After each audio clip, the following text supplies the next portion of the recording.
Bronnie Ware's book, The Top 5 Regrets of the Dying, is an inspiring book that helps you reflect on your own life choices and priorities. The book talks about Bronnie's experiences as a palliative care nurse, where she worked with patients in the last few weeks of their lives, listening to their stories and learning about their regrets. She shares the 5 most common regrets of people who are dying and how these can be avoided. It's a subject that most people actively try to avoid. People don't like talking about death, but death is something that's going to affect all of us at some point in our lives, whether we want it to or not. I don't look at it as something that you need to focus on, but it's something that you need to be aware of. Someday you will die. Think about that. If that day was tomorrow, how would that make you feel? What haven't you accomplished in life yet that you want to? Do you want to become an actor, a YouTuber, a business owner? While you watch this video, I want you to think about your own life. I want you to reflect on what you've done and what you haven't done yet. What's something that you're afraid of trying because you think other people will judge you or you're going to fail? Keep these thoughts in mind. The first regret of the dying is, I wish I had the courage to live a life true to myself, not the life others expected of me. This is a powerful statement that rings true for so many of us who have chosen to live our lives according to the expectations of other people. It's easy to get caught up in what other people expect of us, but it's important to remember that we're the only ones who are living our lives. No one else is responsible for your life but you. If you want something, you need to follow your heart and your dreams, even if it means going against what everyone else is doing and what everyone else expects of you. It is your life. We only get one chance at life, and we should make the most of it by living on our own terms. We get one opportunity to give it everything we have and create something that we can be proud of. What do you want your life to look like? What's important to you? Do you want to travel the world and experience different cultures? Do you want to build a business that changes the world? It's time that you start believing in yourself and take a leap outside of your comfort zone. Not a baby step. You got to go full board and make this happen. The second regret of people who are dying is, I wish I hadn't worked so hard. This is extremely relevant in today's fast-paced and high-stress society, where so many of us feel the need to work long hours and sacrifice our personal lives and our health for our careers. We live in a hustle culture, and with work from home, studies are showing that it's harder and harder for people to be able to disconnect. Work is important, but it should not be at the expense of our health and our relationships. It's important to find a balance between work and play, to take breaks and prioritize our mental and physical well-being.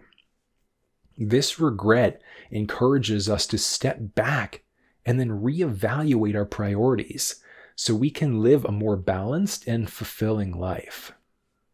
People who are on their deathbed wish that they had spent more time with loved ones, pursuing different hobbies and interests, or simply taking time to relax and recharge rather than working all the time. They believe that the pursuit of success and achievement should not come at the cost of our own happiness and well-being.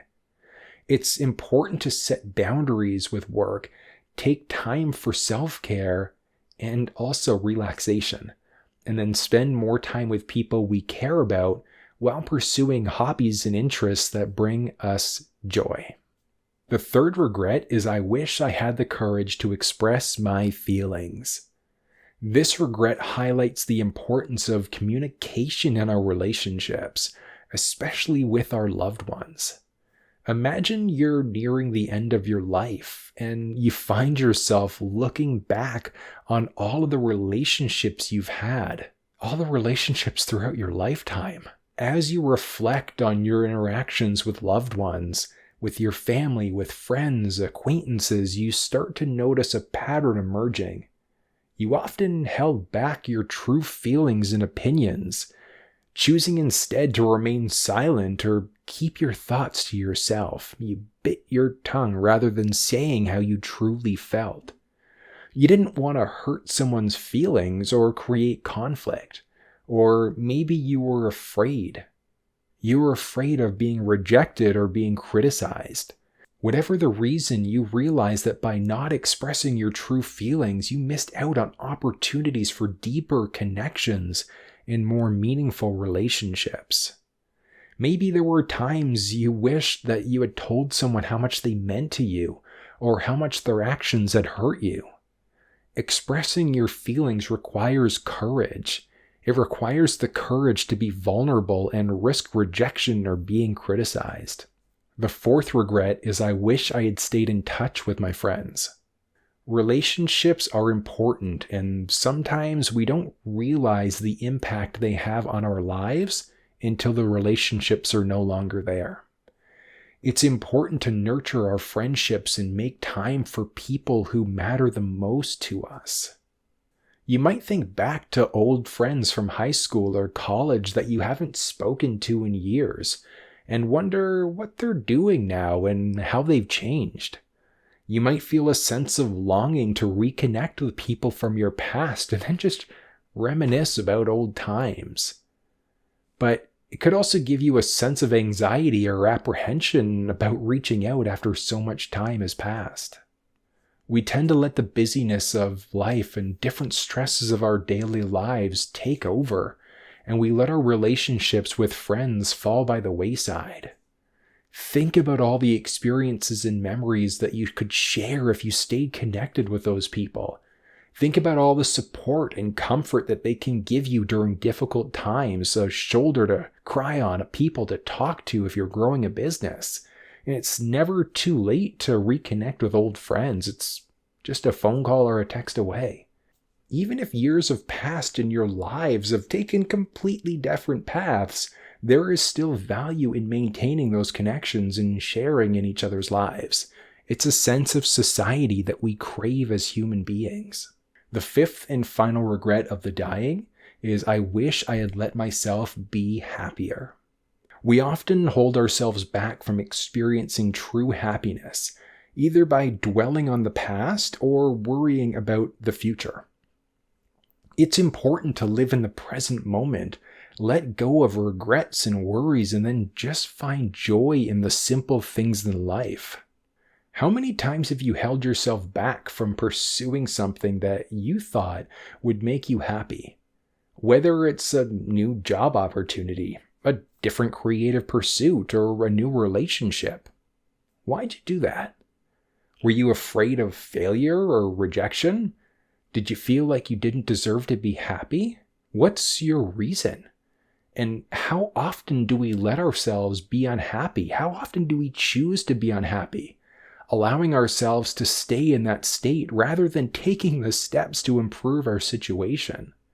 Sometimes we're so focused on the negatives in life, or maybe we don't feel like we have the power to change our circumstances when we do. You have to take more risks and pursue the things that truly make you happy, rather than settling for a life that was comfortable but also unfulfilling. It's never too late to pursue greater happiness in life.